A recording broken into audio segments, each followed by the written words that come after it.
All right, commissioners, if you can start turning your cameras on, we'll be starting shortly.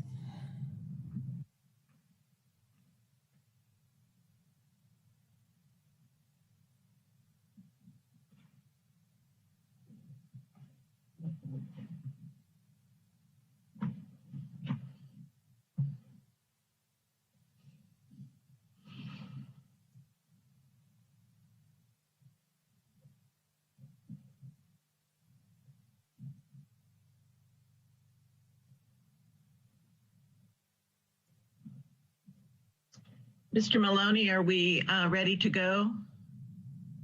Yes, we are ready whenever you are, Chair Weeks. Thank you. Okay.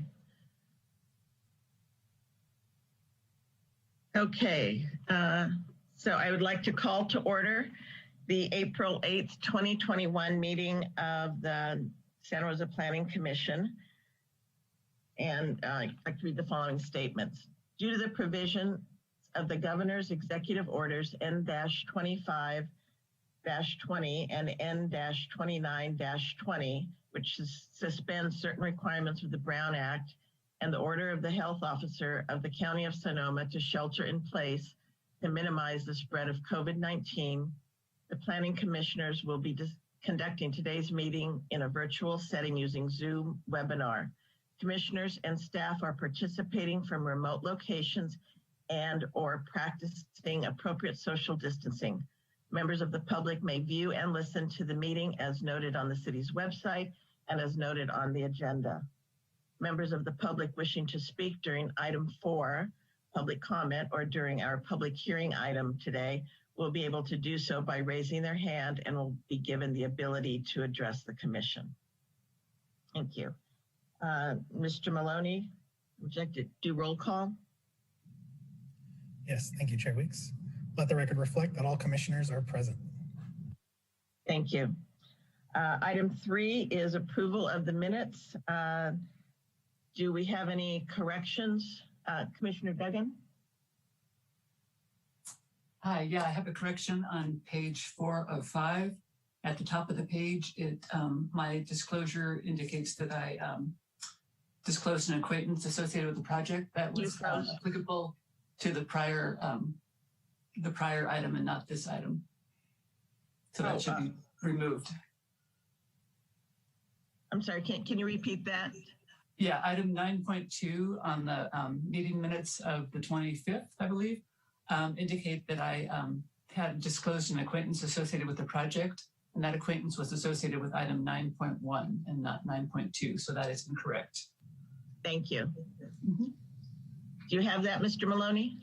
I do, thank you. Okay, thank you. You can approve as amended. I'll make that fix. Okay, any other changes? Okay, so the minutes will stand approved as amended.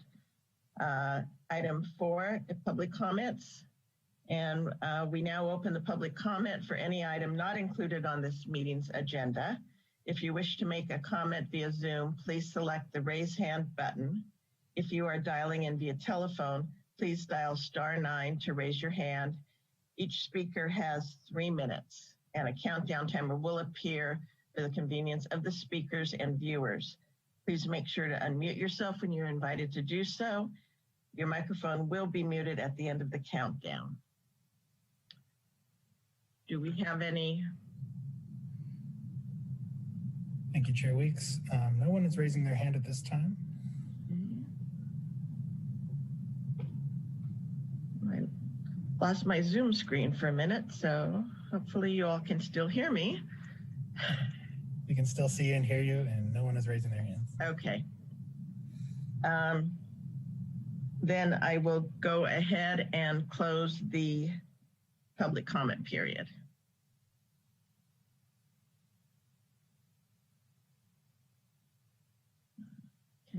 Okay. Sorry, I'm having a little Zoom issue right here. Okay, I'm back. So the next item is Planning Commissioners Report. And before we start that, I'd like to read the following, which is the purpose of the Planning Commission. The Planning Commission is charged with carrying out the California planning and implementing of plans, ordinances, and policies relating to land use matters, assisting in writing and implementing the general plan and area plans, holding public hearings and acting on proposed changes to the zoning code, zoning map, general plan, tentative subdivision maps, and undertaking special planning studies as needed. And do any of the commissioners have any comments that they'd like, or any reports they'd like to make?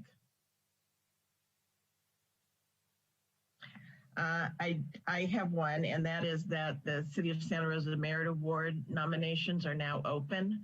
I was hoping to be able to forward via Mr. Maloney the PDF of the application form, but it's not quite available yet. But if you go on the city website under Merit Awards, the information will be there.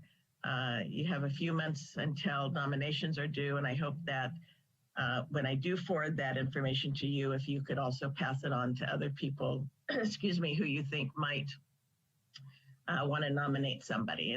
And I hope that you all attend the event, which is going to be in September. And hopefully, I was going to say, hopefully in person, but I don't know. We're doing Zoom plans anyway.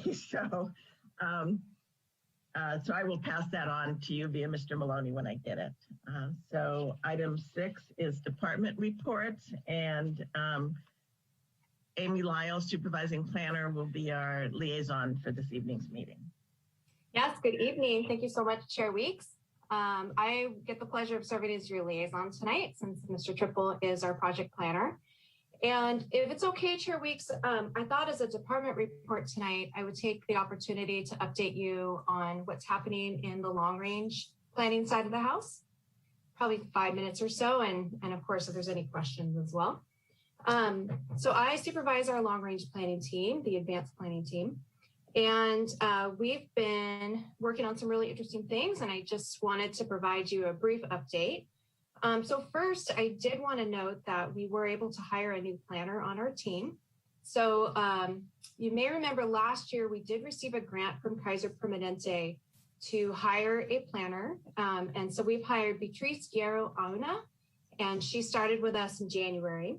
And she is our equity and public health planner that will be assisting us on the general plan update. So I'll talk a little bit more about her role with the general plan in a minute here. But to talk about some other things that we're doing, we recently kicked off 2 new projects. One is a missing middle housing ordinance. So that is grant funded, but it will be an effort to revise our zoning code to encourage and facilitate more housing within that missing middle framework. And so we have gone through a request for proposal process, and the contract to award to a consultant is actually on next week's City Council's meeting. And so that process will be roughly about 2 years, and it will include a pretty extensive update to our zoning code. And it will enter into kind of a form-based code model for those that are familiar. So we look forward to talking more about that with you as it unveils and as we get into the public outreach component of that. Also, we are just starting our historic resources survey for the downtown station area. And that was also grant funded and is a historic survey for properties not within historic preservation districts. And the role of that effort is to facilitate increased housing and streamline the process for housing. So that's really focused in the downtown core. And there will be no formal action as a result, but instead it will produce individual parcel level surveys to assist with the development review process and for housing developers in general. So we may do a report out at the end of that process, but there is no policy related to that grant and that project. We are also engaged in an effort with the County of Sonoma and some other Sonoma County jurisdictions on a multi-jurisdictional hazard mitigation plan. And through that process, we will be adopting our own City of Santa Rosa hazard mitigation plan. which we are required to update ever so often, and we are required to update this plan by January of next year. So we will update you as that comes forward. And then also within the next few months, we will be issuing a RFP for a Mendocino specific plan. So that will be building on our Mendocino Avenue priority development area, or the corridor plan that exists now. We'll be doing a full specific plan with environmental impact report to really get a full evaluation of that area, potential growth, and other community issues there. And that will be about a 3-year process, kicking off probably late this fall or winter. So then also wanted to talk about a general plan update, which is probably the heftiest thing that we are working on at the moment. So we did kick off our general plan last year, and the schedule has us moving to adoption in late 2022, early 2023. So it's a long-term project to update the general plan comprehensively. It includes an update to our climate action plan. It includes new work on environmental justice. It will include health policy, and also a new housing element. And the housing element will be based on our new regional housing needs assessment, or our housing numbers that are provided to us through the Association of Bay Area Governments. They've been in a methodology process for about the last year. So we're right now we have draft numbers associated with what that allocation is, which will be final later this year and will allow us to embark on that housing element process. So I did wanted to elaborate on Beatrice and some of her work. So her role, and augmented with the Kaiser grant, is to work on health policy and metrics associated with a lot of the health outcomes related to our community and the general plan. But also she is doing outreach to our most vulnerable communities. So one of our primary goals with the general plan update is to reach out to those that don't normally participate and to really have that neighborhood engagement across the whole city. So she is our expert in that field, and we're extremely happy to have her on board for that. So right now we are in the visioning phase of the general plan, and there is a survey out on our website. We have a brand new website for the general plan that's about 3 months old. So invite you guys to take a look. Please spread the word and invite people to take the survey that we have out right now. And so the next touch point for your commission will actually be in June. So we will be having a joint City Council Planning Commission meeting to report back on what we heard from the community as far as visioning and next steps for the general plan.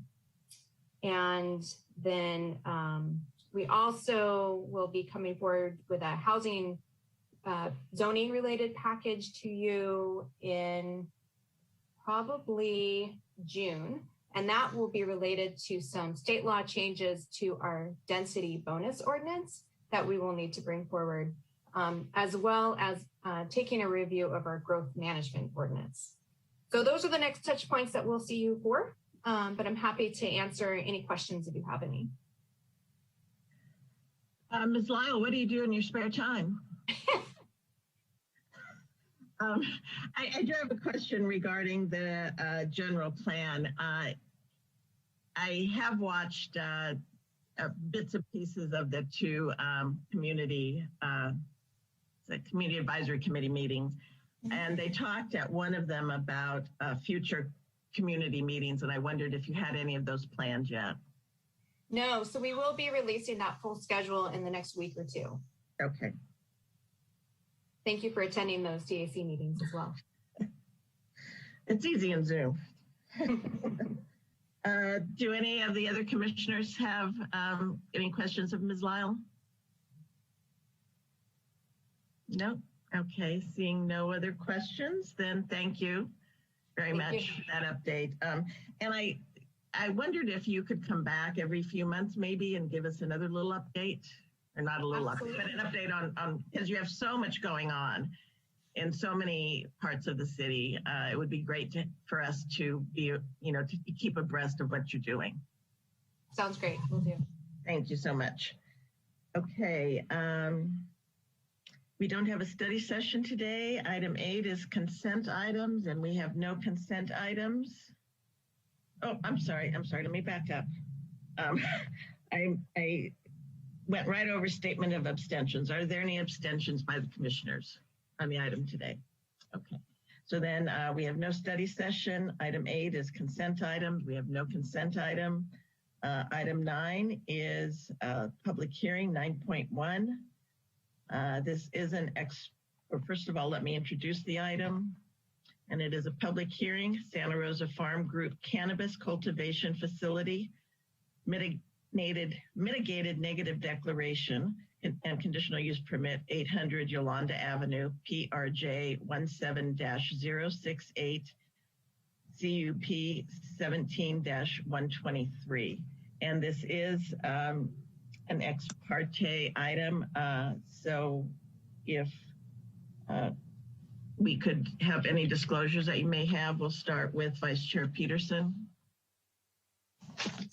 So I visited the site, and I also had a telephone conversation with the applicant's representative, Aaron Karlstrom, today, where we discussed some of the background of the project, and otherwise no new or non-public information was disclosed. Thank you. Commissioner Collier? I visited the site and have no new information to disclose. Thank you. Commissioner Carter? I also visited the site and have nothing further to disclose. Commissioner Holton? I also visited the site and I have nothing further to disclose. Thank you. Thank you. Commissioner Duggan?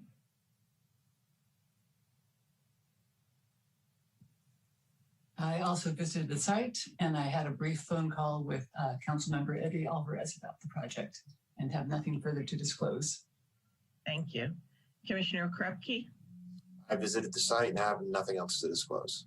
Thank you. And I also visited the site and have nothing further to disclose. So, Mr. Triple, if you will lead us off. Great, thank you, Chair Weeks. Good afternoon, Planning Commissioners. It's a pleasure to be here with you this afternoon. And I'll go ahead and share my screen and start the presentation.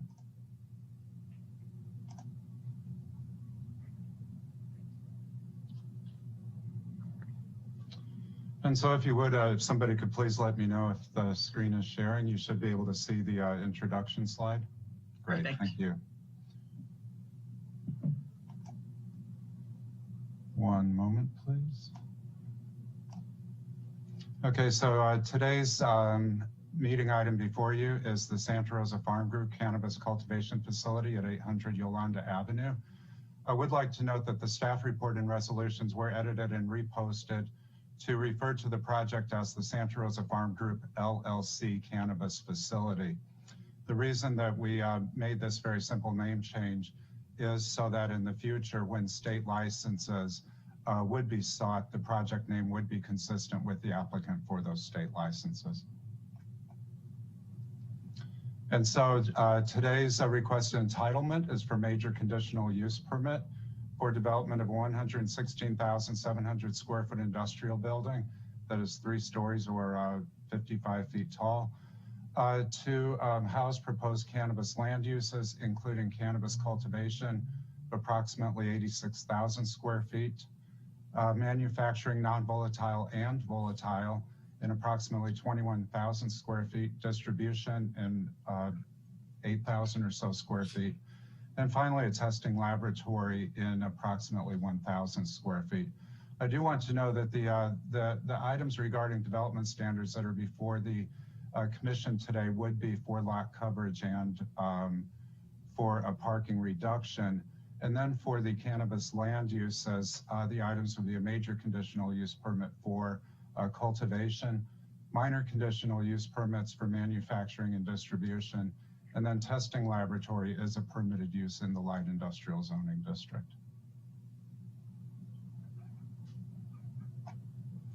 So the project is located at 800 Yolanda Avenue at the southwest corner of the intersection of Yolanda Avenue and Petaluma Hill Road.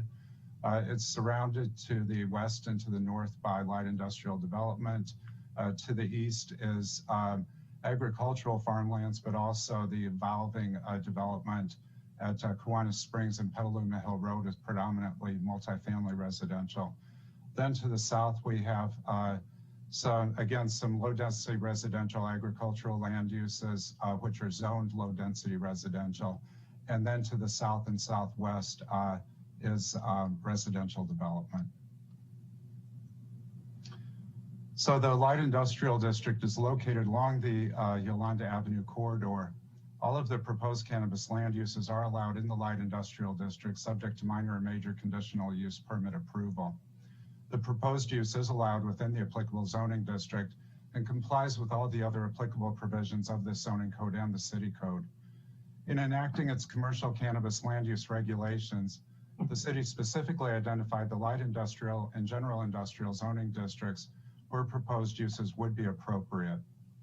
The proposed uses will provide viable commercial services to the community, create permanent full-time and part-time jobs, help in maintaining the economic vitality of this area while being conducted with odor control and noise reduction measures, as well as a security plan consistent with the applicable underlying general plan goals and policies and the associated general plan, light industry general plan land use designation. So as we zoom in a bit closer to the project site and we look at the general plan and zoning for the project site, we can see that the light industrial zoning district, which the project is part of, would establish the development standards for height and setbacks, but it would also require CUP approval for lot coverage. The residential development does abut the light industrial district in certain areas. When abutting residential, the light industrial zoning district elevates the land use entitlement required for certain uses. In this case, the non-volatile manufacturing and distribution land uses to minor conditional use permit. It also increases the setback requirements. The proposed project complies with these regulations by submitting the required conditional use permits and by exceeding minimum required setbacks for the light industrial zoning district. So the project pre-application neighborhood meeting and concept design review were held in May of 2017, and then the project entitlement applications were submitted in November of 2017. Since then, planning review has been conducted as well as environmental review. And on June 29th of 2020, the notice of public review and attempt to adopt an MND was circulated. The MND was made available to the public via the city's website, as well as we did have a print copy of the MND available at the room 3 front desk. And on March 28th of this year, then the Planning Commission public hearing notice was distributed for today's public hearing.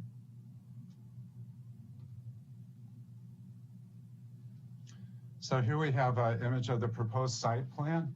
This image was submitted, or the site plan was revised a bit, and I'll go into that a bit later, and resubmitted on March 27th of this year.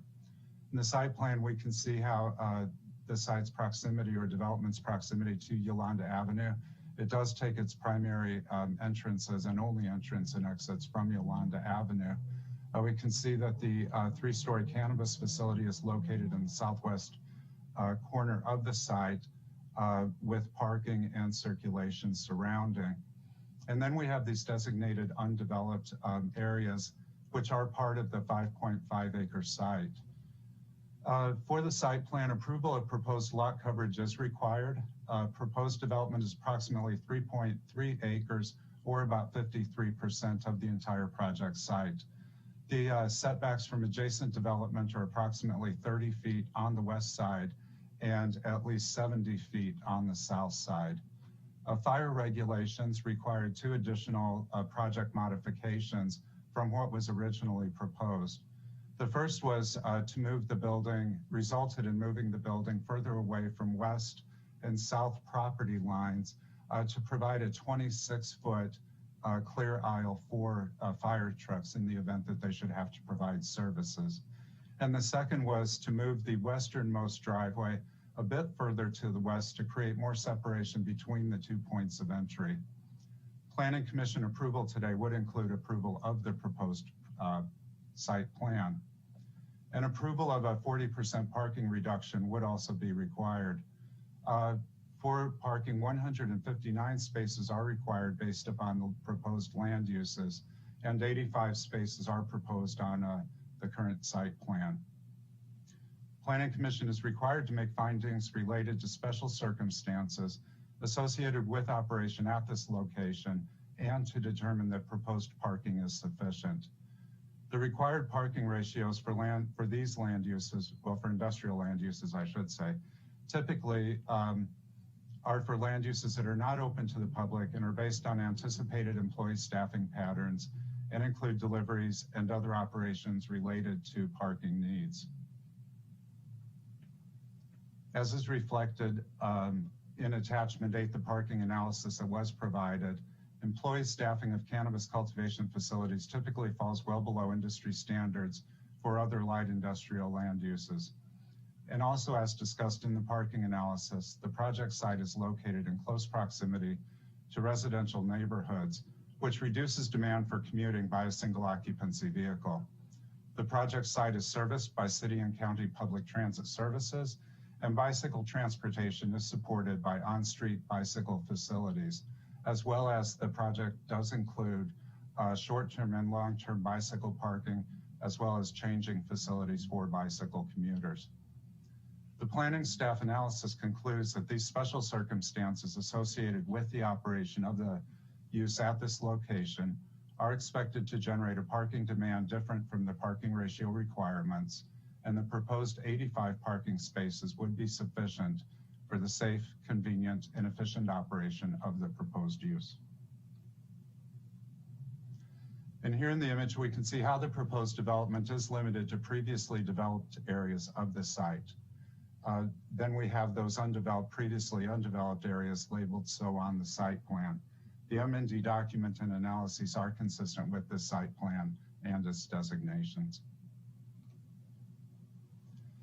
So the proposed uses would be located within the newly constructed light industrial campus that would be specifically designed for the uses on the site that is surrounded on 2 sides by light industrial zone properties that currently include a mix of light manufacturing, warehousing, distribution, and office-related uses. As such, the area is well suited for the proposed operation. There is a single-family residential neighborhood located at the southwest corner of the project site. However, the proposed facility is separated from the residences by at least a 70-foot setback with an 8-foot tall security wall, landscaping, and parking areas between the parcel boundary and the building. In addition, the subject site does not share an access road with the residential neighborhoods, and this would further minimize potential impacts to the residences. And here we have some perspectives of the proposed building design. Building design features include four-sided development, or four-sided design rather, and improvements to the perimeter wall design, the details of which are illustrated in attachment 7, the project plan set. The building continues to incorporate aluminum materials, and it incorporates the 85 aforementioned parking spaces, and also the short-term and long-term bicycle parking spaces and changing facilities. The proposed cannabis facility, accessory structures, and parking and circulation would cover approximately 50% of the site, which is appropriate for residential development. The proposed uses would be located entirely within the industrial building, which is required by our cannabis ordinance, and would include all the growing, harvesting, manufacturing, testing, packaging, and shipping functions. The building would be fully accessible pursuant to Americans with Disabilities Act standards, and no public access would be permitted due to the nature of the proposed use and for security purposes. All necessary utilities are available at the project site, including water, wastewater, storm drainage, and PG&E services.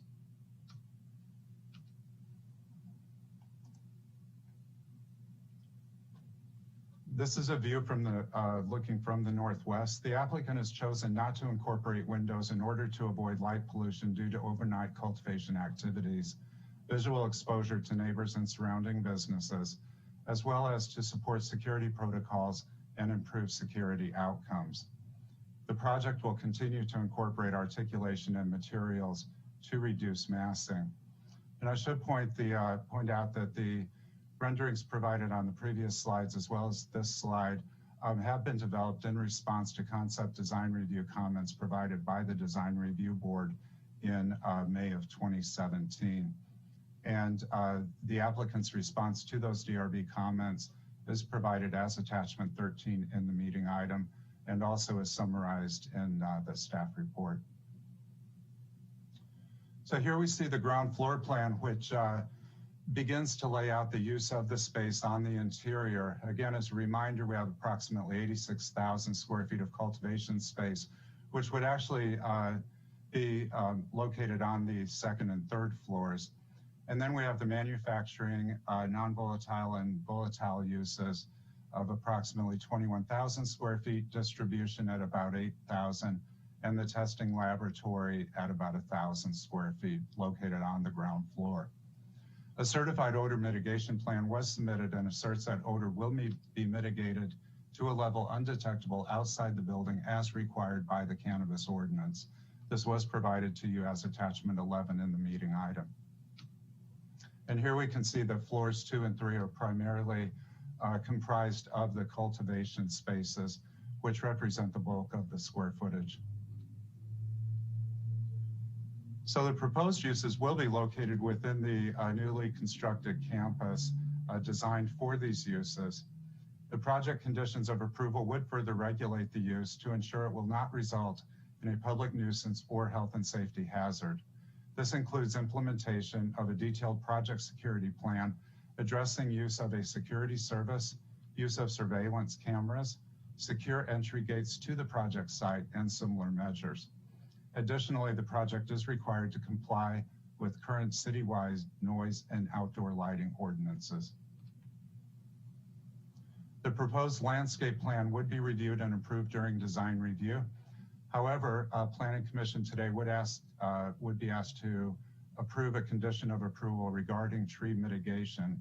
A tree preservation and mitigation report has been submitted and is provided to you as an attachment. The tree mitigation is included as a condition of approval. Removal of the trees is required to be mitigated with the planting of at least 225 15-gallon trees, of which at least 138 must be coast redwood species. The applicant is required to submit a tree mitigation plan to planning for review and approval.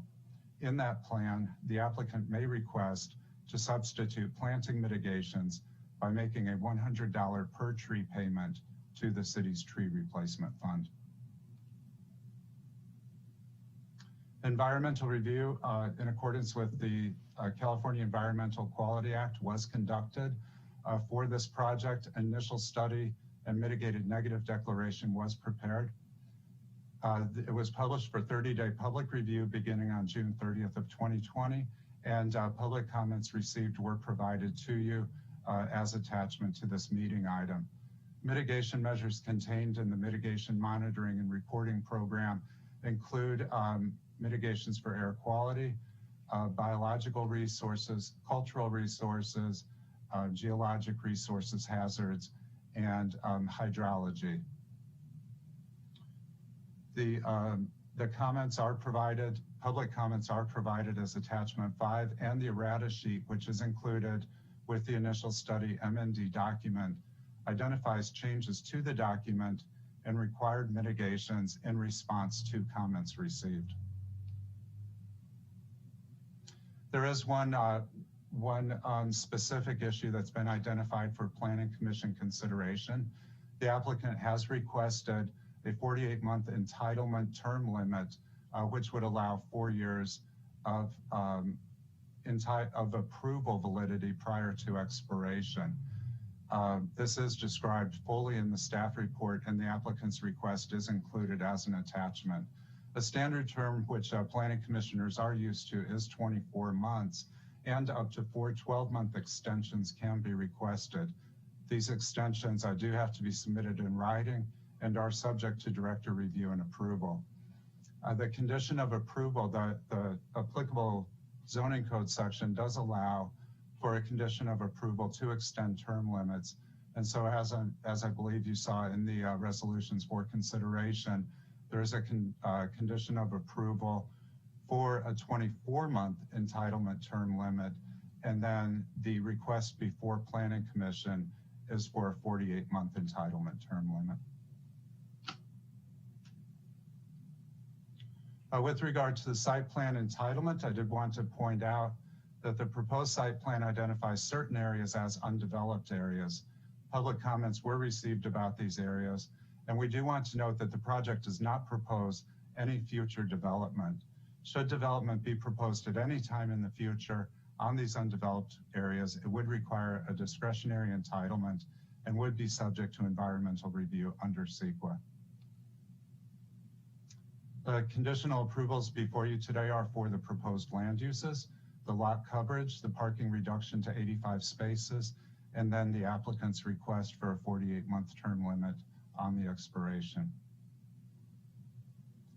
So concerns were expressed at the neighborhood meeting, and additionally, we received public comments as part of the CEQA document review. And then late correspondence was received from 3 residents or property owners of the adjacent residential development. These public comments are addressed in the staff report as well.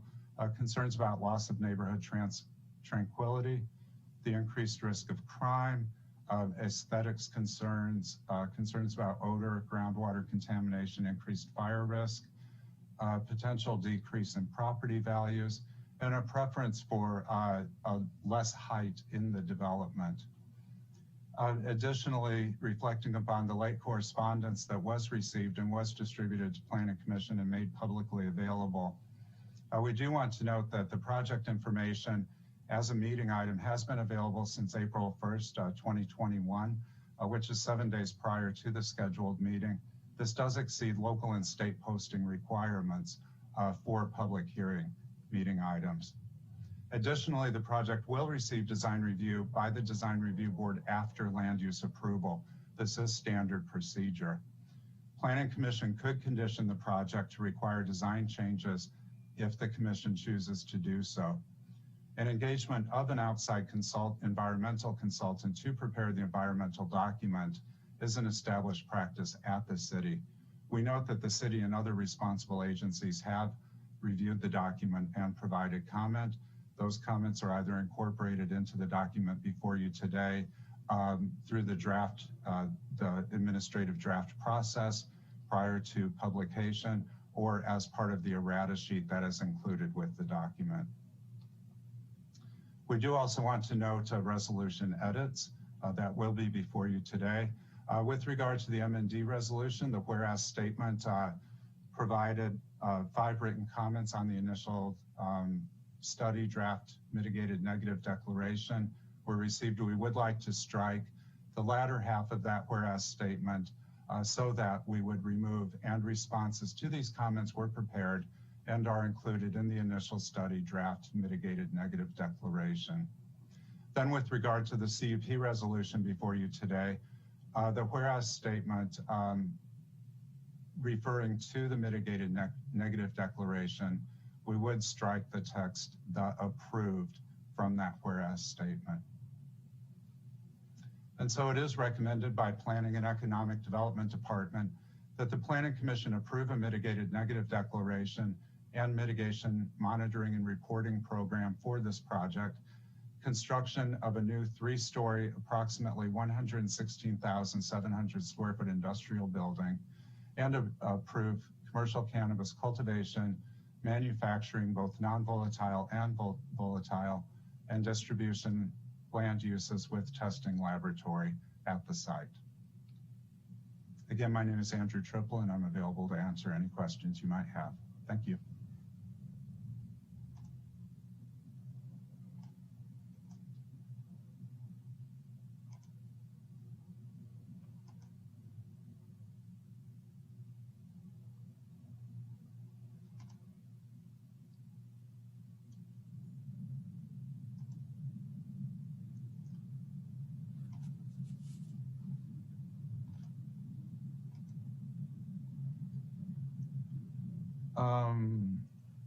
Okay, sorry, I had an internet issue. Sorry. No, that's fine. I was trying to stop my share. One moment, please. Okay. Ah, there we go. Okay, There you go. thanks. Sorry about that. Got the internet is unstable message. Oh no. Thank you, Mr. Triple. Do any the commissioners have any questions of staff before we hear the applicant? Commissioner Duggan? Yeah, quick clarification about the undeveloped areas that are noted on the site plan. The environmental document notes that the project is going to need a cooling tower, but that has not been sized because the mechanical work hasn't been done yet, but it will be located on the site somewhere.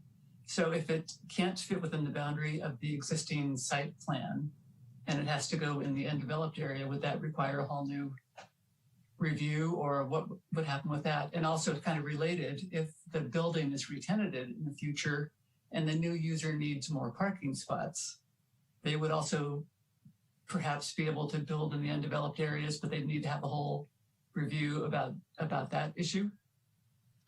Sure, that's a great question. So we would have to look at the proposal before us to determine if it would be an addendum to an adopted CEQA document, the MND, or if it would require entirely new project analysis. So it would really be based upon the scope of the proposed changes. With regard to the cooling tower could be located on the portion of the site plan where development is proposed. And again, we would look at the scope of that proposal to determine what level or what degree of environmental analysis would be needed. Okay, thank you. Sure. Any other questions of staff before we proceed with the applicant?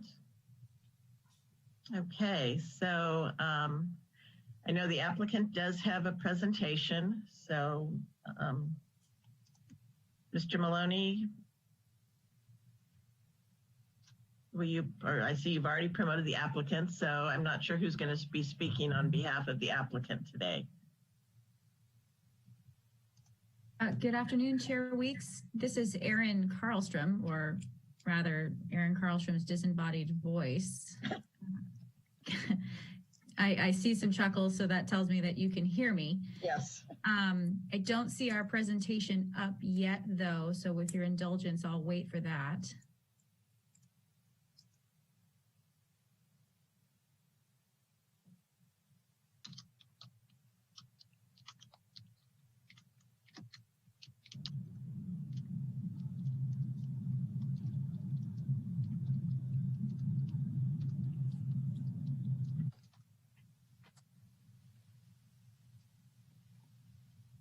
Ms. Karlstrom, we'll have that up in a moment if you would want to go ahead and introduce your applicant team. I'm very happy to. Thank you, Andrew. Chair Weeks, Vice Chair Peterson this afternoon on behalf of Santa Rosa Farm Group. And very grateful to be in front of you after 4.5 years of preparation and work with your very capable staff. Again, not visible to you, but very much present are Danny Abdelmalak, the owner of the property, as well as the applicant, as well as his land use attorney, Jim Pugh from Shepherd Mullen.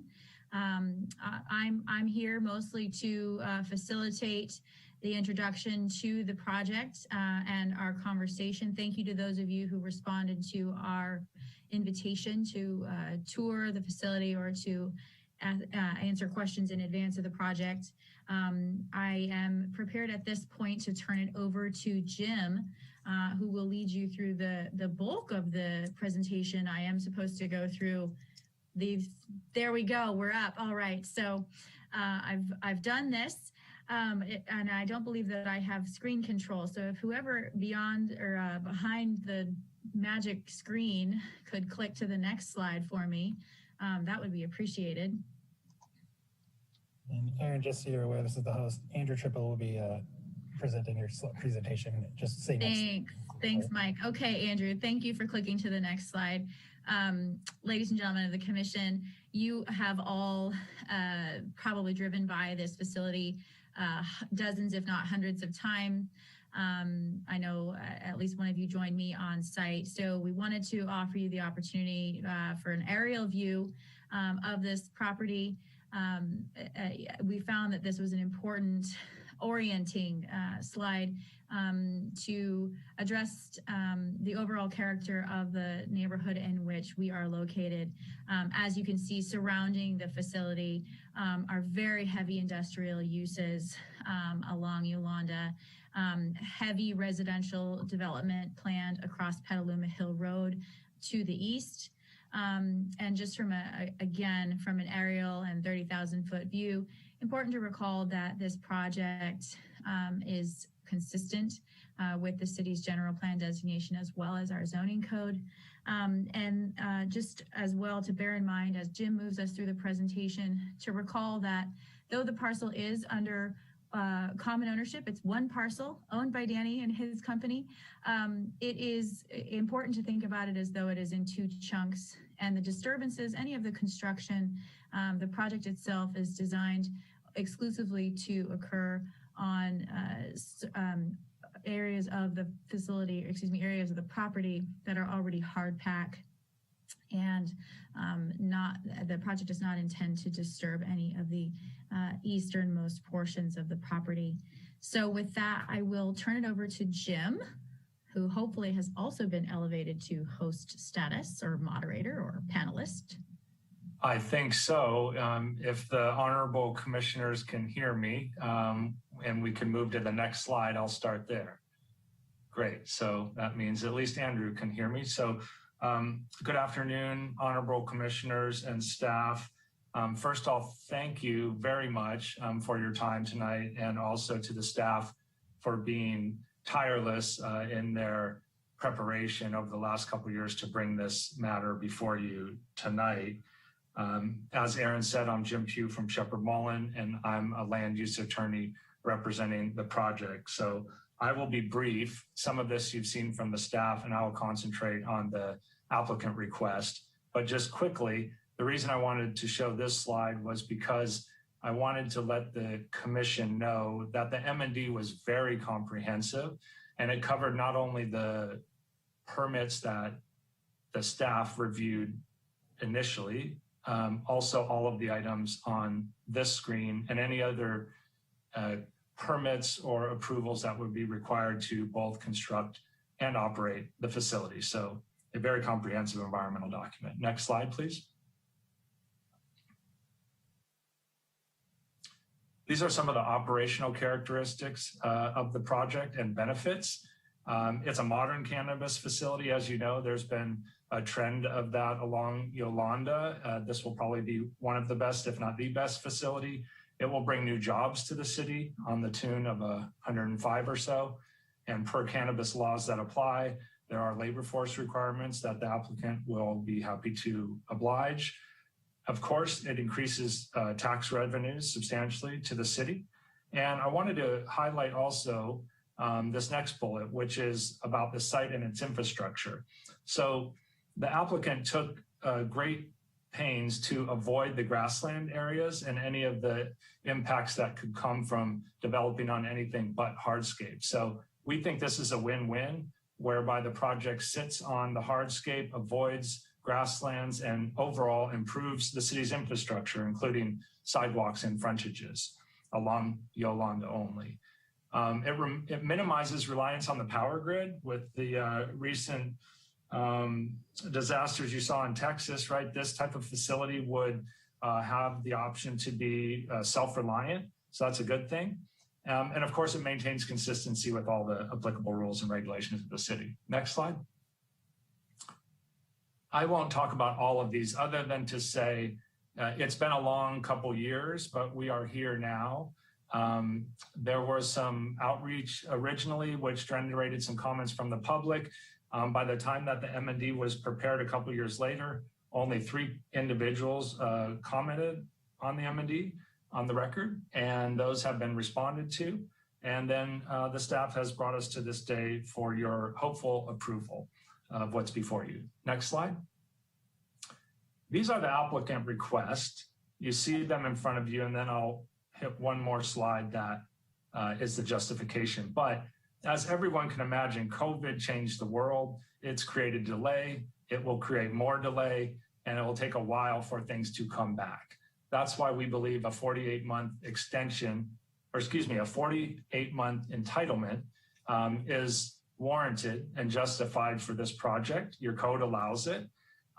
We also wanted to clarify that through working with the staff report identifies the improvements, dedications, easements, et cetera, on Yolanda Avenue. We just want to make clear for the record that those same dedications are not over on Petaluma or improvements. That was on purpose, right? Because of avoiding grasslands and other things. So that's for your consideration as well, to clarify that Yolanda is the area for the improvements and dedications and not Petaluma. We're also asking you, of course, to adopt the mitigated negative declaration tonight and approve the project and all entitlements. One more slide, I believe. There we go. So the justification for the request. On the 48-month term, all of this being in your staff report, we really do believe that pandemic-induced delays warrants more time to exercise the permit. You can imagine after spending 4 years trying to get here and then getting entitled during a pandemic, it's difficult to then get into the ground and build a project within 24 months while you still have things like design review board pending. You got to let the financial markets open up a bit and get interest of people that are willing to partner and move into the construction phase of the project. So that alone, we think, justifies a longer term and wouldn't necessarily set precedents going forward because you are in unprecedented circumstances. I covered the other bullet points here regarding markets needing to recover and the code expressly allowing the city to do this. That's why it's written in, to give you the flexibility. And then lastly, I think this is an important point. We fully recognize that there are extension rights in the code, but those extension rights are not the same as having a bird in the hand, if you will, with a 48-month term that provides certainty. And certainty is critical in these type of volatile times post-pandemic. So we're hoping that the commission will be able to grant a 48-month term, and we would have to then avoid the speculative and discretionary future acts for extensions. Lastly, on Petaluma, I don't think I need to reiterate it. The staff report and the documents all show that the frontage improvements, dedications, and easements are on Yolanda, and we want to make sure that's clear. And I believe that is the last slide, Andrew. One more. This is our project team, a great team, a lot of effort, top tier traffic, CEQA, legal, local, and Shepherd Mullen. We hired the best biologists to look at the site, the best air quality, and the best engineering and architecture we could find. So it's been a team effort. And with that, I'll close with asking for your respectful approval as the staff has presented it to you with our one request on the 48-month term. Thank you. And we are available for questions if you have them. Thank you. Are there any questions of the applicant before we open the public hearing? No, okay. So I would like to go ahead and open the public hearing on this item. And if you wish to make a comment via Zoom, please select the raise hand button. If you're dialing in via telephone, please dial *9 to raise your hand. And each speaker has 3 minutes. A countdown timer will appear. For the convenience of the speaker and viewers, please make sure to unmute yourself when you're invited to do so, and your microphone will be muted at the end of that countdown. And Mr. Maloney, do we have? Yes, Chair Weeks, we have a couple of hands raised. First will be Jan Vasquez. We're going to give you the permission to speak, and if you can unmute. Like Chair Weeks said, once you start speaking, the timer will start. Thank you. Thank you. The hearing process here is discombobulated. The design review was not noticed and it cannot be discussed. You're asked to approve a mitigated neg deck for a 55-foot tall building, which is visually equivalent to 5 stories, That's unlike anything else in the immediate area. You're asked to approve a use permit, reducing the amount of parking, which now I understand tonight is down to 85 parking spaces. If you approve these, you're going to be locking yourself into an awkward position where you're unable to take public testimony on the design review, or it also muddies the water in terms of directing changes to the project. So I'm urging you to continue this hearing until a date when the design review application can be included. The mitigated neg deck cannot be adopted because the project description is incomplete and there is no analysis of the full development of the lot. Approximately 2/5 of the property is labeled not a part of the project. This is segmenting, which is explicitly forbidden under CEQA, because dividing a project into a number of pieces would minimize the apparent environmental impacts of each piece, but together could result in a significant impact.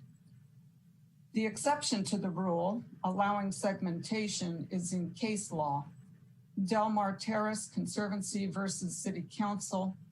In that case, the court ruled that individual segments of a lineal project, like a highway, could be evaluated separately, but that doesn't apply here. CEQA requires project analysis of reasonably foreseeable development. Now, the city, in preparation for their general plan, did make projections about what the full development of this property would be in order to create the circulation element, and that approach could be used here. However, the applicant does seem to have more specific plans than that. The visual simulation that you've seen shows a blank portion of land on Yolanda street frontage. It's labeled as undevelopable on the site plan that you've seen tonight. Now, why would you position a vacant plot of land at the sidewalk in front of a brand new building and design the parking and the landscaping to avoid it? I think there are plans. If you're not sure about this critical, important issue, I suggest that you seek the city attorney's opinion. It's extremely important. Thank you. Your time is up. So, see the next speaker. Thank you, Chair Weeks. Next, we have Risha Rule.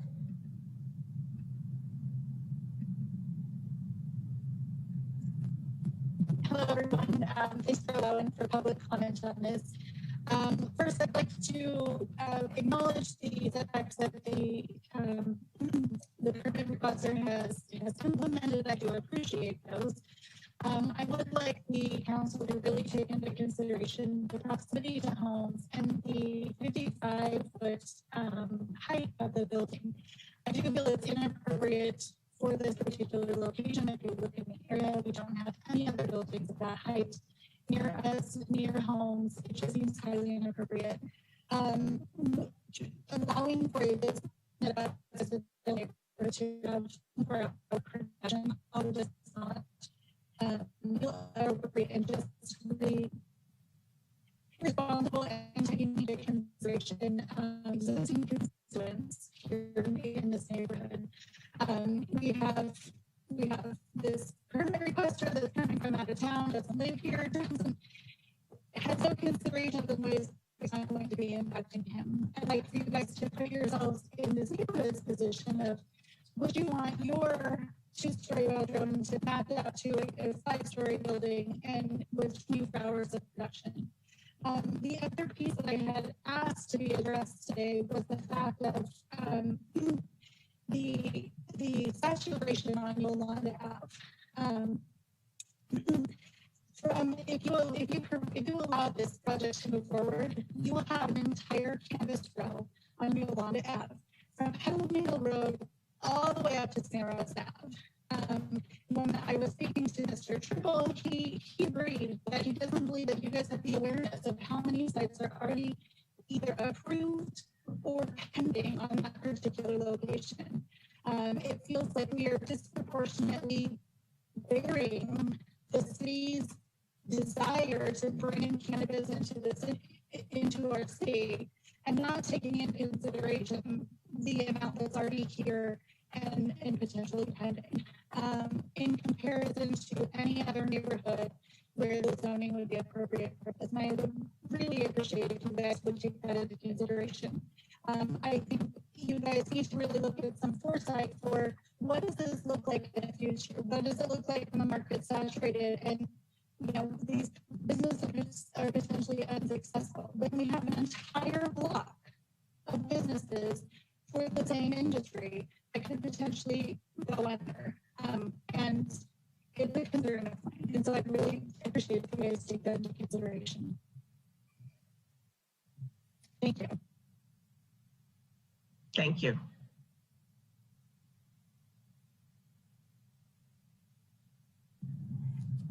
Thank you. Next, we have Megan Sweely.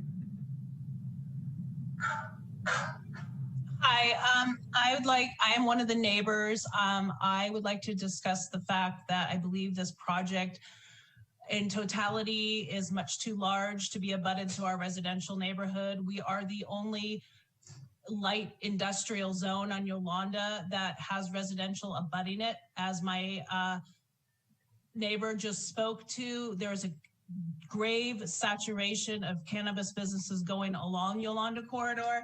This business, where you say it's 55 feet tall, that equates to 5 stories next to a residential district. That our kids are outside. It's not appropriate the way it is designed, even with the setbacks that you're discussing and the fences that you're discussing. A 24-hour facility is not conducive next to a residential neighborhood. Mr.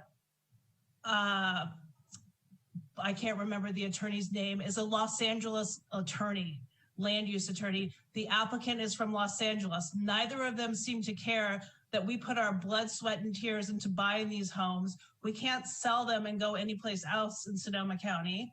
We pay our property taxes and the sales taxes. We too are tax-paying members. We would ask that this project be downsized so it's more conducive to being next to a residential neighborhood. There's also a lot of development going across the street that will be residential on Petaluma Hill Road. The mere saturation of the 5 to 6 volatile extraction labs that they want to put behind our homes is ridiculous.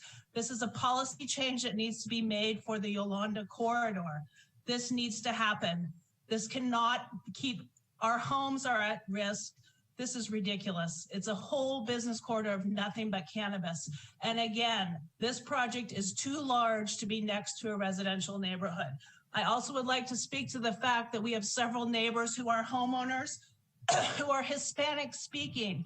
My husband is Hispanic. None of them were able to understand the noticing requirements. They don't know how to speak to you because there's no translators available. They were not given the proper and evident time and notice. We spoke to Mr. Alvarez about this. He's aware of this. I know he's not allowed to vote on cannabis matters once it goes to the council. But again, our Hispanic neighbors who are homeowners, not tenants, need to also be included in this. Thank you very much. Thank you. Thank you. With that, we do not have anyone else raising their hands. Well, that's it. Oh, never mind. We just got one. Linda Matouche. You have the ability to unmute yourself, and once you do, the timer will start. Hi, I would just also like to echo my neighbor's comments. I'm kitty corner to the folks, so my property is one, I guess, that would be blessed by the 70-foot setback. However, I also think that a 55-foot tall building is just inappropriate for this area. I'm a little disappointed that when all 7 of you went out and looked at it, that didn't come up as a red flag in your brain. The other concern I have, and it was brought up way back in 2017, is the bright and shiny, snazzy old finish on that building. We still have a lot of open space. We butt up to Taylor Mountain on the other side of Petaluma Hill Road. I don't necessarily want to see in a nice full moon a 55-foot glowing piece of aluminum out my backyard window. So I think we have some issues with the design. Again, we brought it up way in 2014. I'm not quite sure why it can't be even a lower profile, even if it had to go a little bit wider. The other concern I have, and it sounds like it's only a thoroughfare for an emergency vehicle, but that 20 to 26 foot driveway that butts up against my neighbors is a little bit concerning to me. If it's only for an emergency vehicle and hopefully would never be used, that would be one thing, but I could see going down the future, perhaps that's where a truck would alternately come through. So I have some concerns with that also. I agree with my neighbors. I think this should be walked back a little bit. Aaron is very aware that there are additional sources going into Yolanda Avenue. I'm also concerned with the fact that we've got over 500 new or to be newly put in apartments and condos. I know that Danny and his group are going to be responsible for part of the Yolanda widening, but where do all those people go? So that's the concerns I have. I'd like to just offer those up to you. Thank you. Thank you. And with that, Chair Weeks, no one else is raising their hand at this time. Okay, so with that, I will go ahead and close the public hearing and bring it back to the commission. So who would like to start with, we could maybe start with questions of the applicant first and then staff, or so questions. I have some questions from the public comments that I'd like to get addressed, but if the commissioners would like to go ahead first, feel free to just let me know. I'd say let's just start with the public comment questions. Okay, thank you. So, and if I've missed questions, please, commissioners, help me out and jump in there.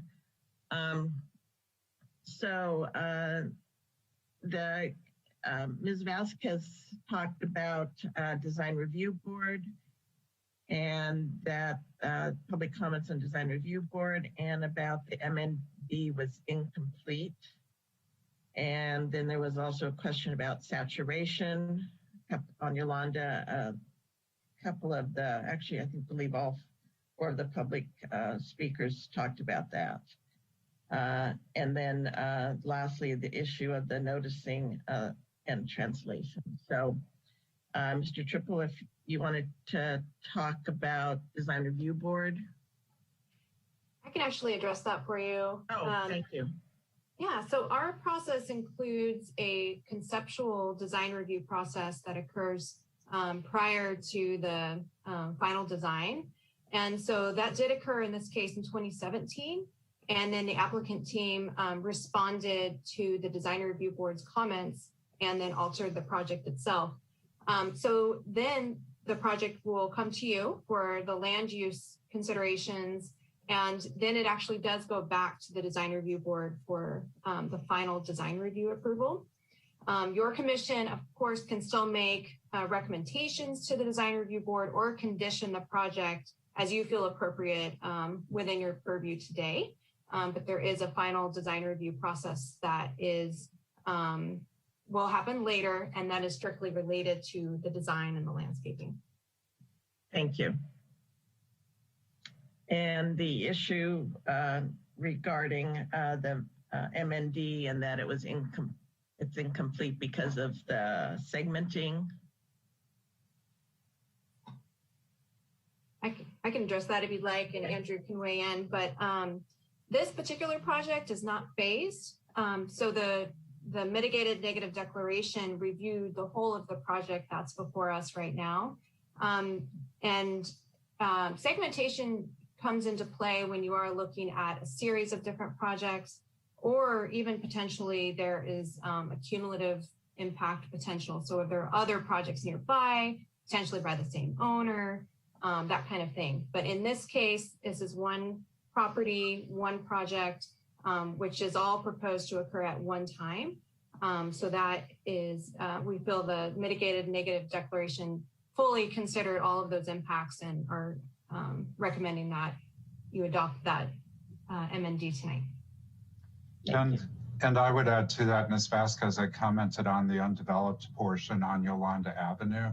That's between the two driveways.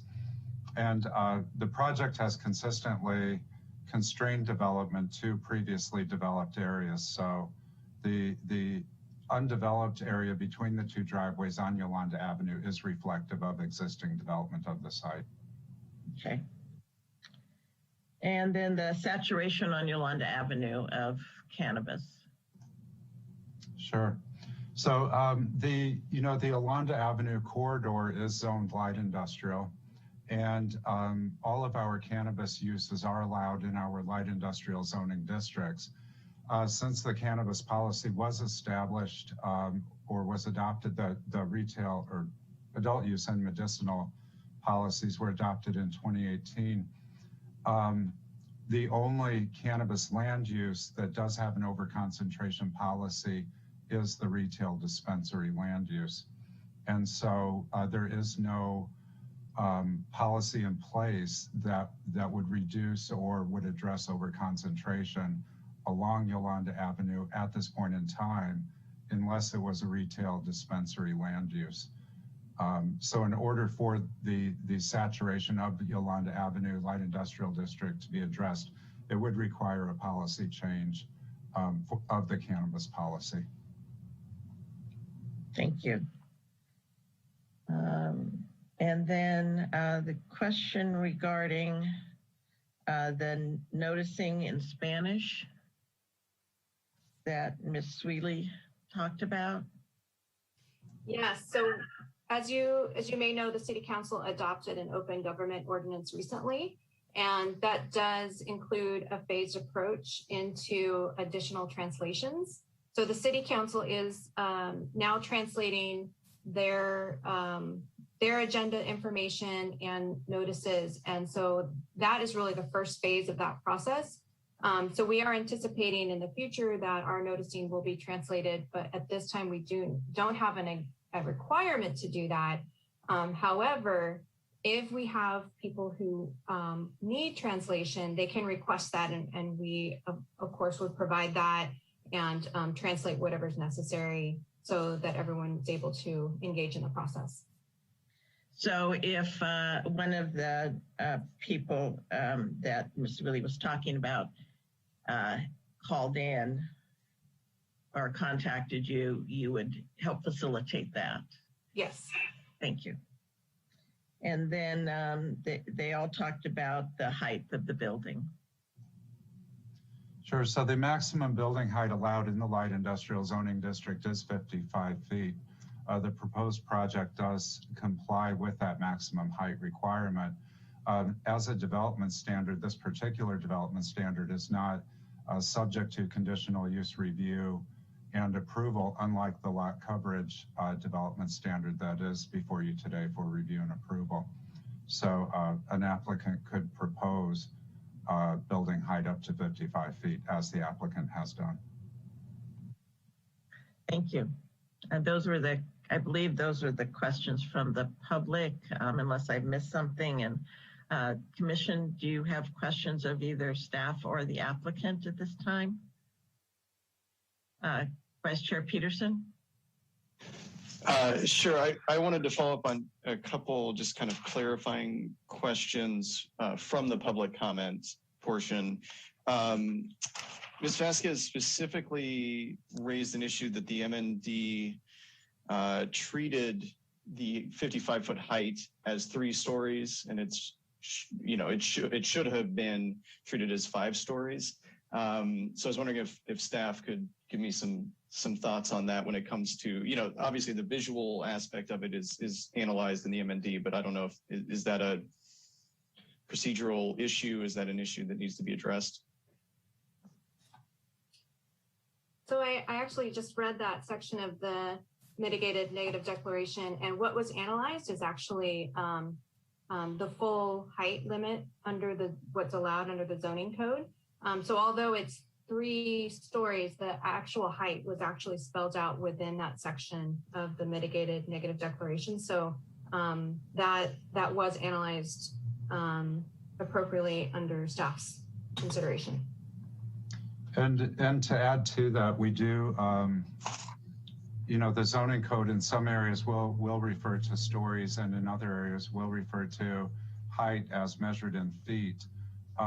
We do apply the building code story definition, which is the distance from floor to ceiling.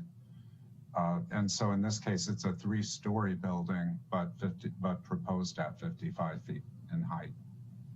Okay, so stories for the purposes of the code is not a fixed number. Correct, yeah. Okay.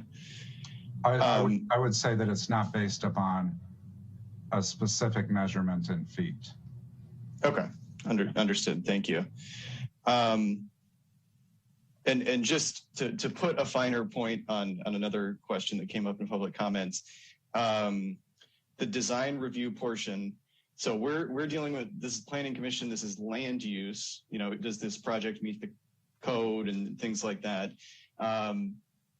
It will go in front of design review, and the public will have a chance to comment at that point about the design of the building. Is that correct?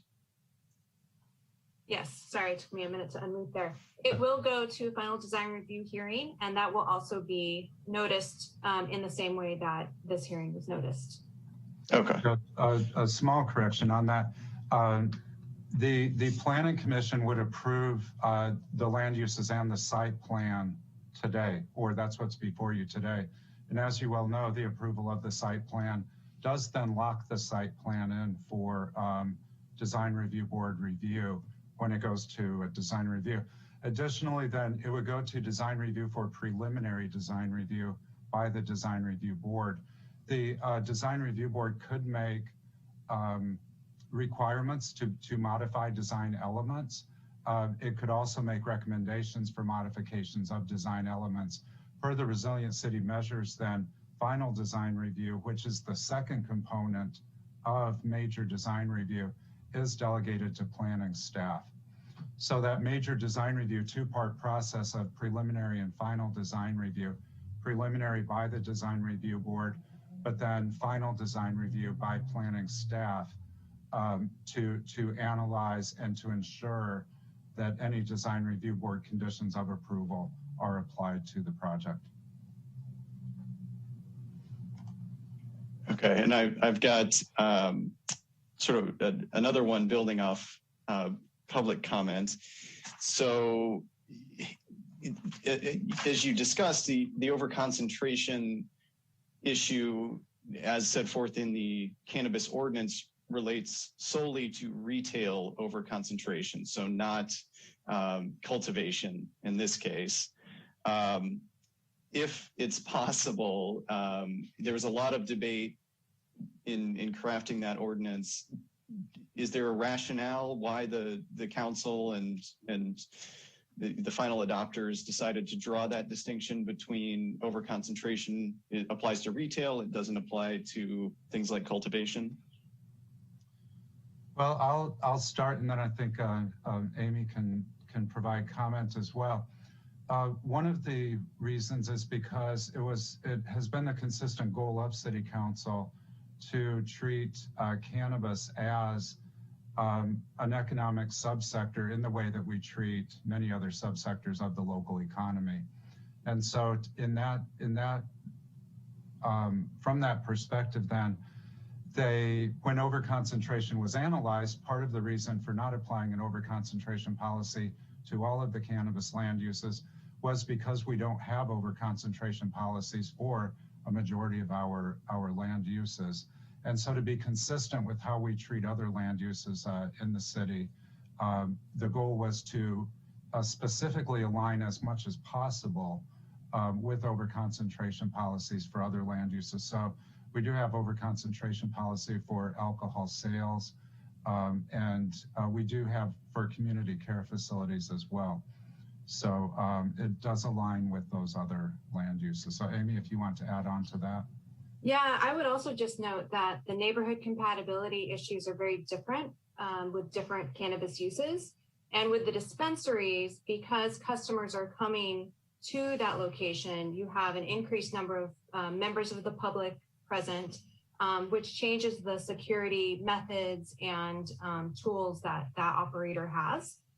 It also has an impact to potential impact to youth and the normalizing of cannabis in the community, whereas the industrial or cultivation uses that are indoor, there is no nothing from the outside that would note that that is a cannabis manufacturer or cultivator of some kind, and they are able to create a stricter security method and odor control more so than a dispensary could.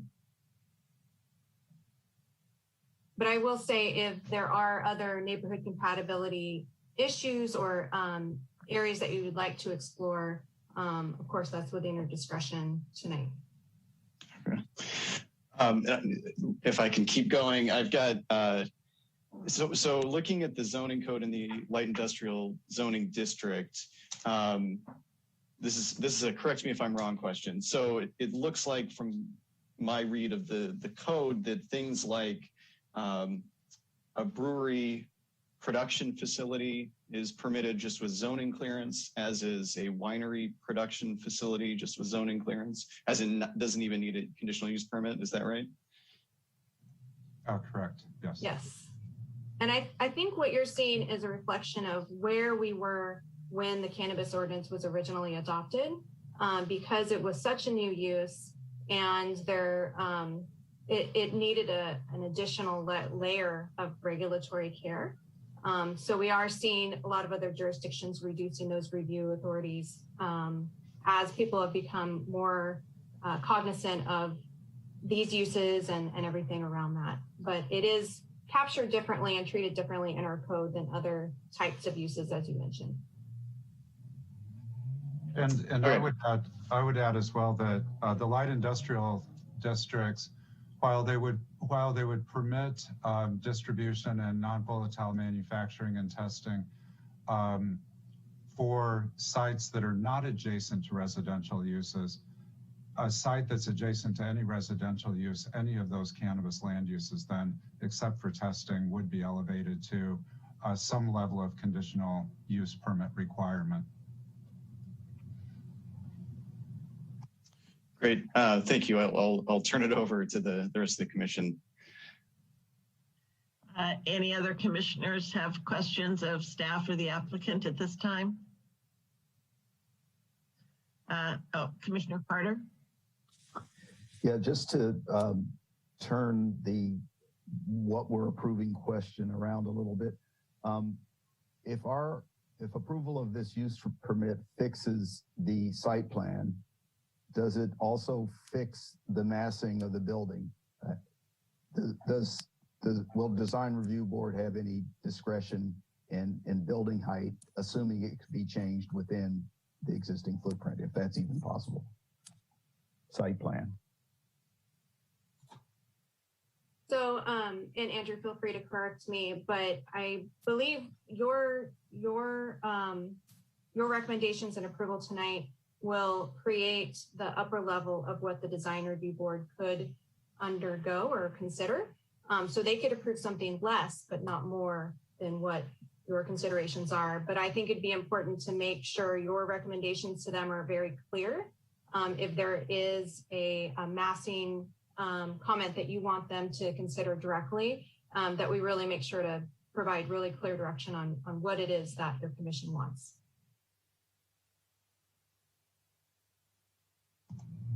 Thank you. I think that's a great response and great guidance to the commission.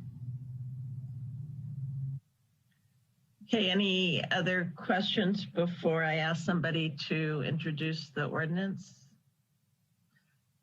Vice Chair Peterson. I think these are more for the applicant team. Just a couple sort of clarifying questions. The 24-hour operation, it looks like from the plan set we got that sort of the noisy stuff, you know, trucks coming up, things like that, that bay is set away from the residential side of things. It's on the sort of eastern side of the building. Is that correct? Yes, this is Jim Pugh, if you can hear me, Vice Chair Peterson. Yes. Great.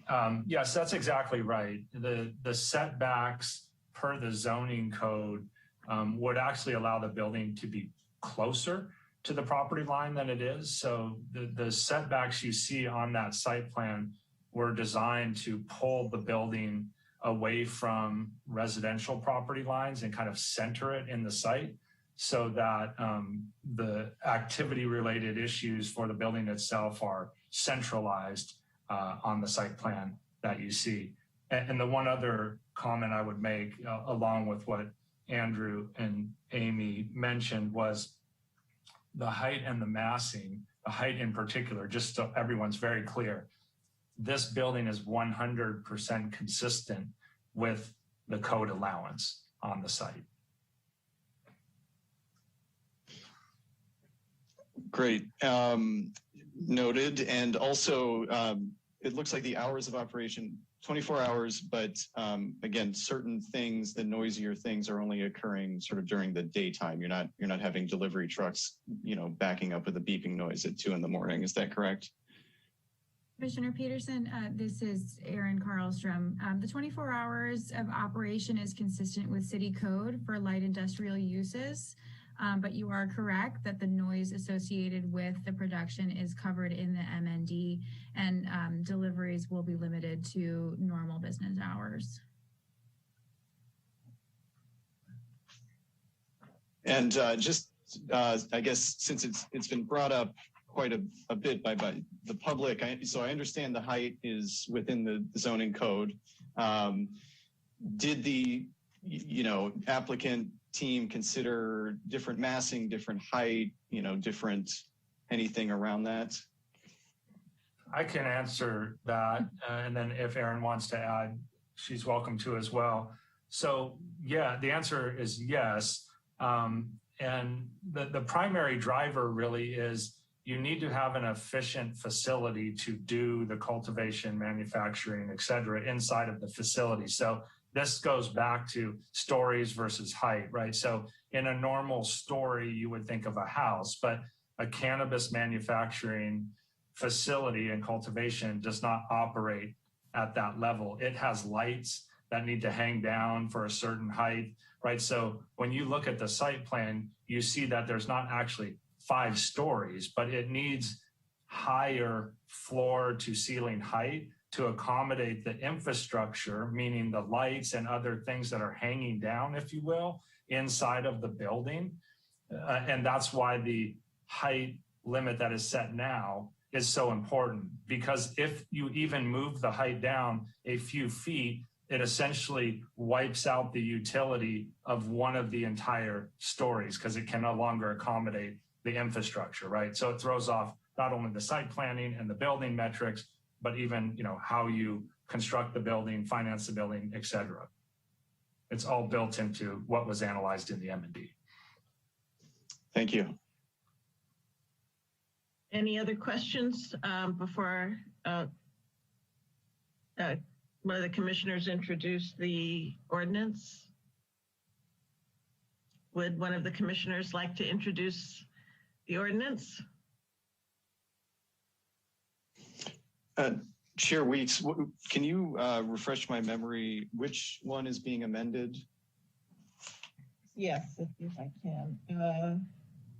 Oops, I just have resolution edits. Andrew, can you help us out? Sure. Vice Chair Peterson, yes. There are minor amendments to both the MND resolution and the CUP resolution. So if you would like to introduce the MND resolution so that it's before you, then we could read those minor edits into the record at that point in time. All right. Let me pull this up. I would like to move the resolution of the Planning Commission of the City of Santa Rosa adopting a mitigated negative declaration and mitigation monitoring and reporting program for the Santa Rosa Farm Group cannabis cultivation facility located at 800 Yolanda Avenue, assessors parcel numbers 044-091-063, file number PRJ 17-068, and waive further reading. There's a second. Second. Thank you. So that was moved by Vice Chair Peterson, seconded by Commissioner Kalia. So we can bring it back to the commission for discussion. So let's start with Commissioner Carter. Chair Weeks, if I may. Yes, sorry. Sure. Yes. So planning staff would like to edit the resolution before you so that the sixth whereas statement of the resolution would read, whereas 5 written comments on the initial study draft mitigated negative declaration were received, and strike the remainder of that statement. We would be striking, and responses to these comments were prepared and are included in the initial study draft mitigated negative declaration. Okay, Vice Chair Peterson, you're okay with that? Yes, I think I can do this via friendly amendments. Yeah, I believe so. But if not, Ms. Crocker, you can weigh in and tell us how we should proceed. Yes, and I'll just note that for this resolution, it's really just discussing the environmental review. So this would be for the mitigated negative declaration. Right, correct. That's correct, although you can also discuss the project at your discretion. Sometimes you guys discuss everything at once. Yes. That's up to the chair. But yes, you can go ahead and do that by friendly amendment, just the resolution as amended with the recommendations of staff to strike that one portion of the sentence. So let me interrupt for just a sec. Let me channel my inner Patty Cisco and talk about that we are going to, but I'd like if we could discuss the whole project, even though we've moved this first resolution, and then after discussing the whole project, then we can move the second resolution. Ms. Crocker, is that okay? Yes, that's fine. And I hear you channeling the Cisco now. Thank you. Yes, it's at your discretion, and that usually has worked out well to let everyone voice their opinions on the project, et cetera, but recognizing that the first resolution does deal strictly with the MND and the second one with the conditional use permit and parking reduction. Thank you. So Vice Chair Peterson, do you want to do a friendly amendment to? Yes, I'd like to offer a friendly amendment to the MND resolution incorporating the recommendations from staff on the deletions and additions to the specified whereas paragraph. Thank you. Commissioner Kalia, are you okay with this friendly amendment? Yes, I suppose I am okay with this friendly amendment. Thank you very much. Okay, so now back to the commission. Commissioner Carter, would you like to make any comments on the whole project?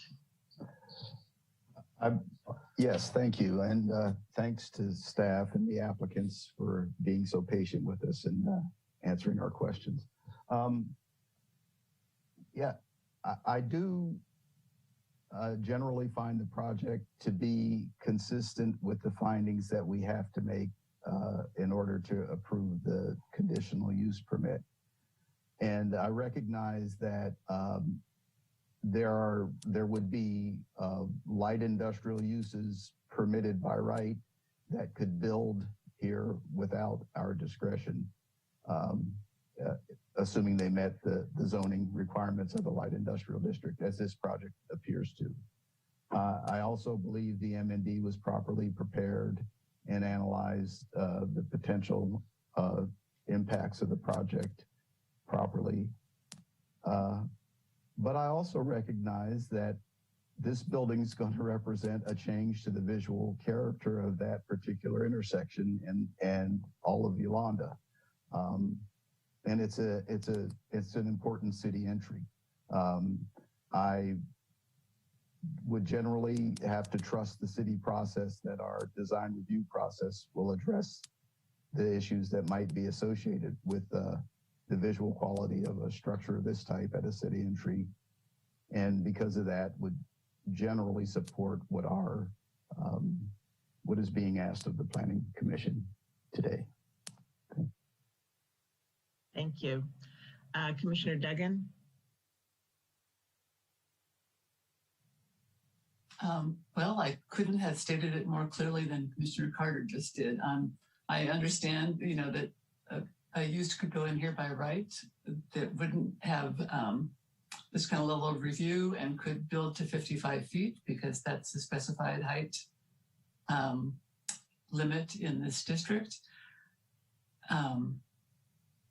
But I'm not crazy about the look of this building, but I think design review can certainly make their recommendations, and the applicant will be making some changes to kind of soften the look of the sort of gray brown cube.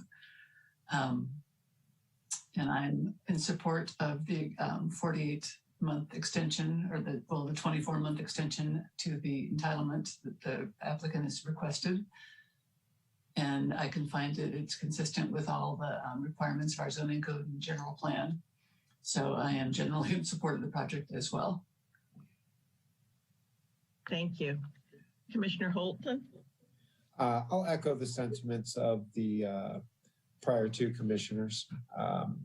I also believe that a lot of work was obviously put into the M&D was incredibly comprehensive. So I found that to be exceptional.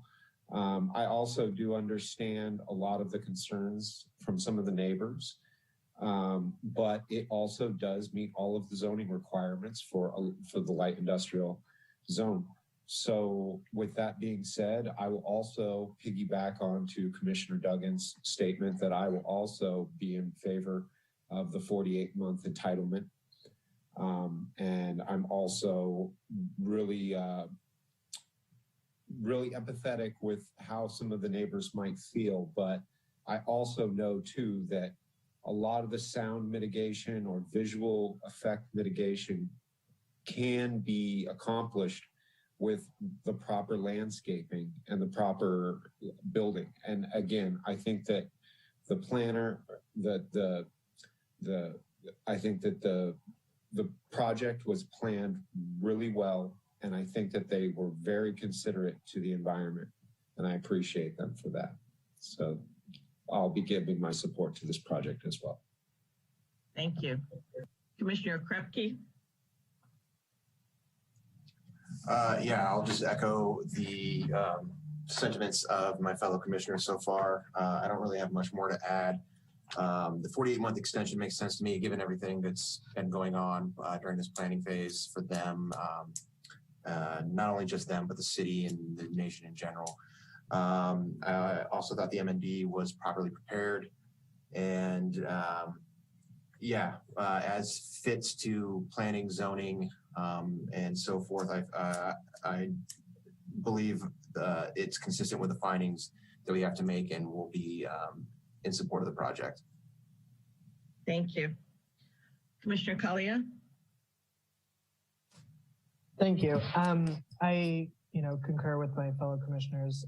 Thank you, Commissioner Carter, for putting it so eloquently right on the get-go. I do, a lot of what the public was saying, I resonate with a lot of their concerns. Unfortunately, with our, we have a very limited purview for how we approve and look at projects. And, as the current iteration of our cannabis policy, this project meets those requirements, and obviously along with the zoning. And those are really the things that are in our purview. As Commissioner Carter was stating, like design review board, they are going to do their thing, and that's another opportunity for the public to, to voice their opinion on the project itself. As for the M&D, I can make the required findings and find that it is properly prepared. One thing I would ask staff for some clarification is for the 48-month extension of entitlement, is that in addition to the 2 other times that the director can make an extension of another 12 months? Or is it 48-month total entitlement extension? Sure, so I can answer that question for you, Commissioner Kalia. The code provides for a 24-month time limit initially. However, that time limit can be changed through a condition of approval.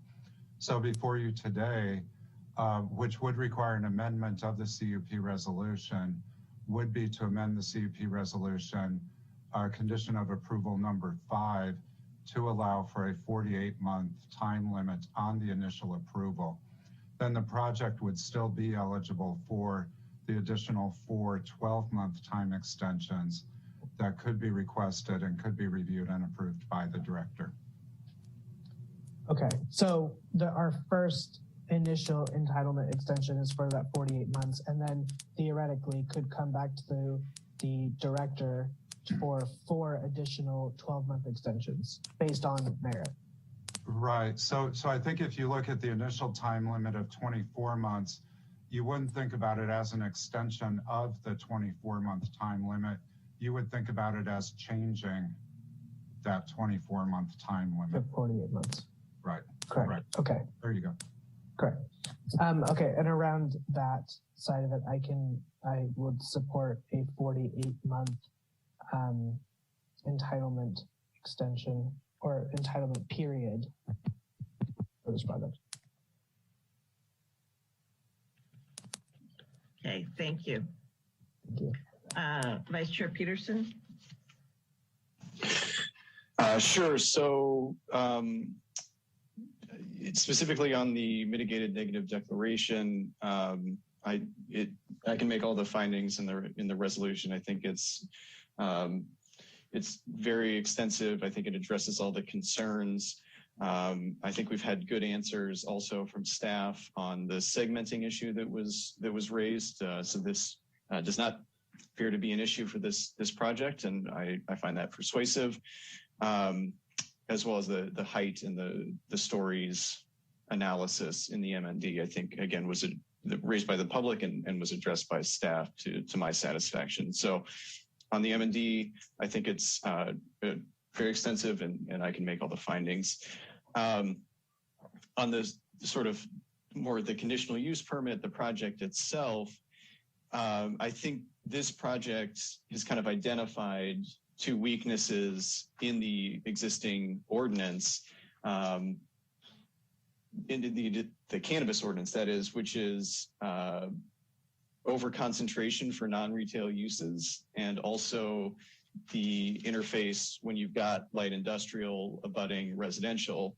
As it stands, I think that, the residential portion of this the neighbors have raised completely valid concerns about the height, about the number of businesses on Yolanda, but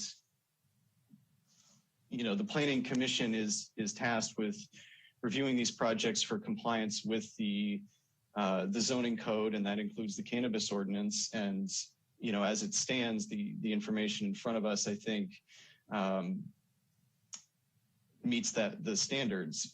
Whether or not 55 feet is a good idea or not, that's what the zoning code says. And my question earlier about a brewery production facility or a winery production facility went to that, which is that those can go in without a conditional use permit. They could build the 55 feet. You could have a brewery right there. And so, it's hard for me, if we're dealing with the zoning code that is debated and discussed by, elected representatives, it's hard to sort of second guess that, for one-off projects, there's kind of an equity and fairness portion of it for me where, I think it is a little unfair to developers, to business owners, to people to say, well, here's the code, but, we may arbitrarily kind of, reduce the height or change, the conditions. And I just don't see I don't see the basis for doing that in this project. Again, I'm not saying it's good. I think this is a weakness in the cannabis ordinance, a weakness in maybe the way we've thought about zoning, but I think it's the kind of thing that is inherent to those industrial residential interfaces.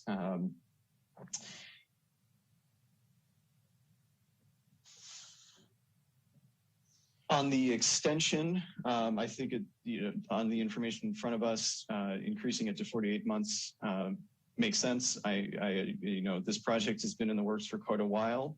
It is an unsettled time, and it's an additional 2 years. I don't find that particularly troubling, and so I would support the extension. And I think the frontage improvements are fine. The parking reduction, based on the information in front of us, makes sense. The cannabis production facility is going to have less of a need for parking for employees. So I would also, though, hope that we can address the translation issue as sort of a citywide. I understand it's not a requirement, but we've got a huge proportion of Santa Rosans who do not speak English as a first language. And I would hope that it does get integrated into just regular business the same way we have access for people who are deaf or hard of hearing. And so that's a little outside the land use context, though. So all that being said, I think it's been a very comprehensive package, and I can make all the required findings. Thank you. So I also can make the required findings, and I'm not going to reiterate what my fellow commissioners said. I can go along with the 48 months. And I also agree about the Spanish translation.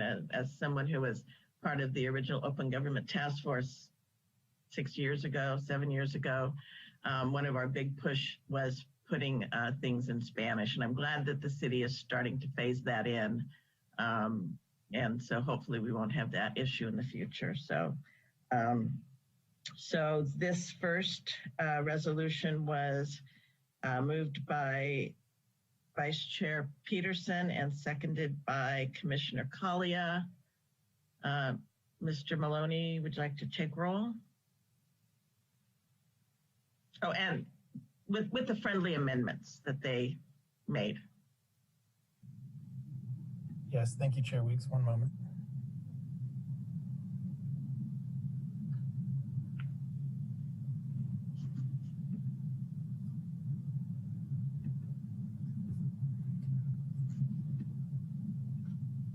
All right, Commissioner Carter? Aye. Commissioner Duggan? Aye. Commissioner Holton? Aye. Commissioner Kalia? Aye. Commissioner Krepke? Aye. Vice Chair Peterson? Aye. Chair Weeks? Aye. So that was passed with 7 ayes.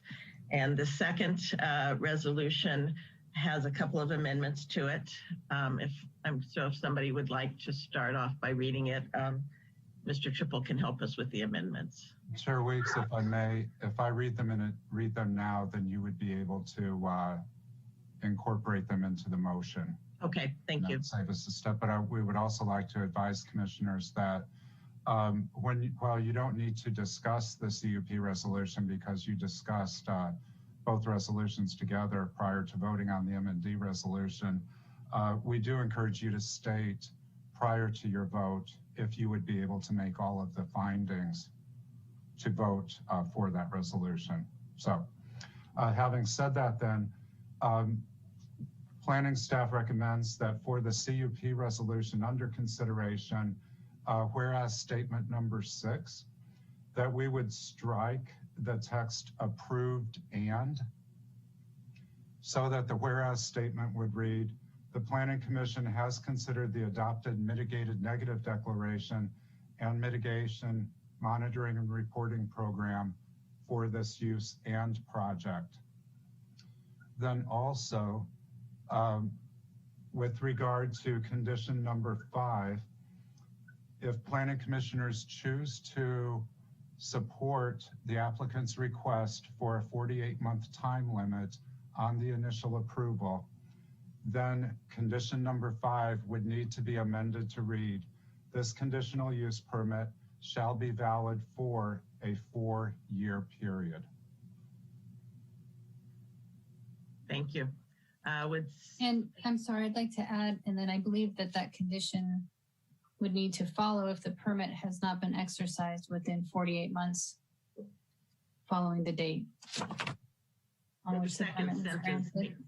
The second sentence also needs to be revised. Correct. Okay.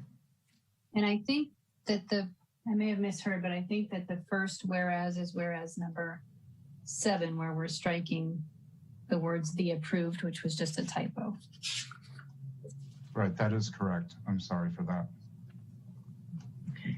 So would somebody like to make a motion regarding this resolution? Vice Chair Peterson?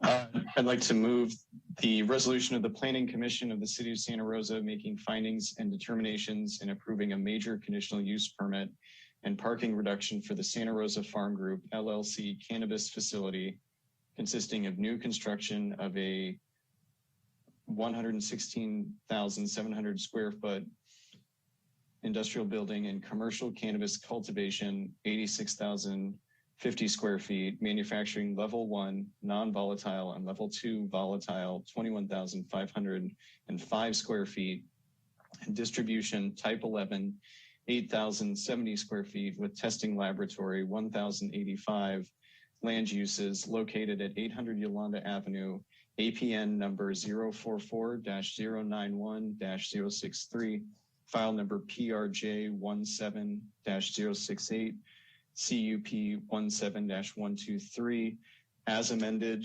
and waive further reading. Thank you. Is there a second? Second. Thank you. So that was moved by Commissioner or Vice Chair Peterson, seconded by Commissioner Collier. Commissioner Carter, any comments? I don't have any additional comments at this time. Are you able I'm sorry. to make the findings? Sorry. Thank you, Chair Weeks, you're on it. Thank you. Thank you. Yes, I can make all the findings required for the approving the resolution of the conditional use permit. Thank you. Commissioner Holton? I can also make all the required findings for the CUP. Thank you. Commissioner Duggan? I can also make all the required findings to support the CUP. Thank you. Commissioner Okrepke? I can make all the required findings to support the CUP. Thank you. Commissioner Collier? I can also make all the required findings to support the CUP as amended.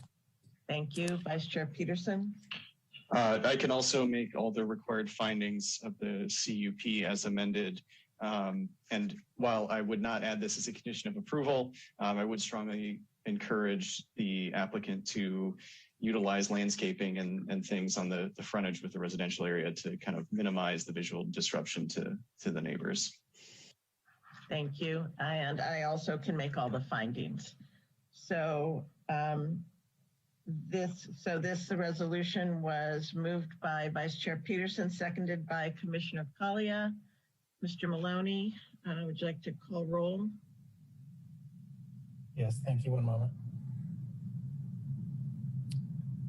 And before I do, I just want to let you know we have a member of the public raising their hand. Just as a point of order, the public hearing portion of item 9.1 has already concluded, so we cannot take additional public comments at this time.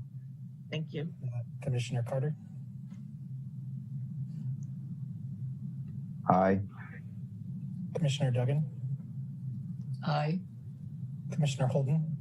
Aye. Commissioner Kalia? Aye. Commissioner Okrepke? Aye. Vice Chair Peterson? Aye. And Chair Weeks? Aye. So that concludes this item of the commission. And we will not be meeting on the 22nd as the city council needs the chamber. So they're trumping us. So anyway, they take precedence over us. So we will be together again in May, and I adjourn the meeting. So have a good evening, everybody. See you next month. Good evening, commissioners. Thank you so much. This is Danny. Thank you, guys. Thank you.